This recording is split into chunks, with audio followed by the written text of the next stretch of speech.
Self-love. I seriously might get tons of hate mail for this message, but it is always my job to bring you truth. And I want to talk to you about, is self-love helping or harming your diet? It's really simple. Self-love is an amazing concept, and it is such an important part of our health journey, specifically when we're looking to start a new diet, a new way of eating.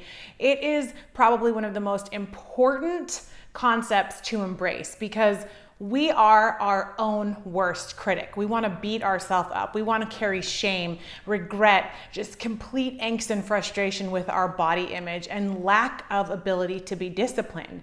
And so you will always hear me talking about it is so important to have grace. We need to be able to have patience and understanding that it takes time to develop a way of eating that really embodies what you stand for as a human, right? But here's where self-love is dangerous to your diet.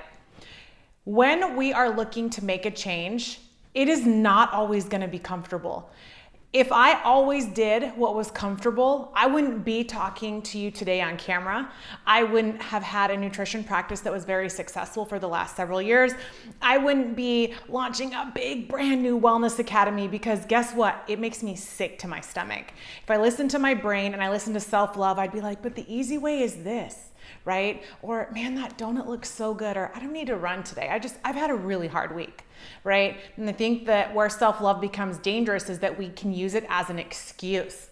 So what I wanted to make today's episode about really was talking to you about, are you using self-love as a real tool to help bring you peace and happiness and not anger, frustration, and negative emotions along your diet journey? Or are you using self-love as an excuse?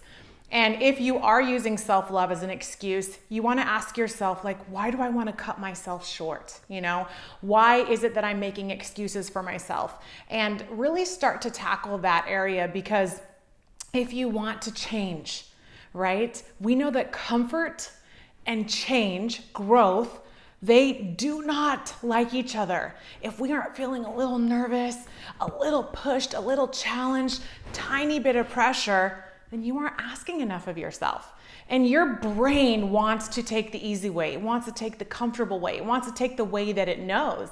And what you have to do to change that is say, no, listen, I'm in charge. So if we look at it from a functional standpoint, we always hear the word like homeostasis and balance. And while those are important, the push, the pressure, the discomfort is what is going to change you. And with the whole self-love movement, what I'm fearful about is I see a lot of people on a daily basis that have feel very attached to self-love. And when we have a conversation, it's actually just the self-love movement is what they're using as an excuse, and they're not living their best life.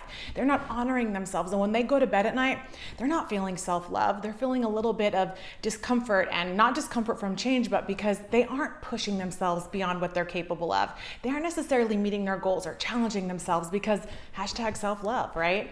And it's easy to get brainwashed. There's a lot of noise at you, and you see all this movement and reasons why it's okay not to work out, and it's okay not to be healthy, and it's okay to not have this food and eat that donut. And heck yeah, it's all right. But what I want you to be mindful of is ask yourself, am I using this whole self-love movement to truly serve me, to have grace and patience and understanding?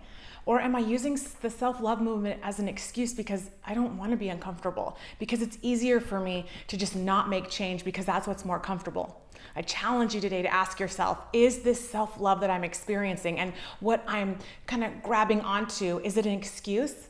Or is it really actually serving you? Is it helping you move the needle along the way? I hope you found this episode meaningful, and I want you to challenge your self-love comfort and ask yourself, what is it? Do I really want to change? Am I going to use self-love as an excuse or self-love as a way of encouraging and feeding my journey?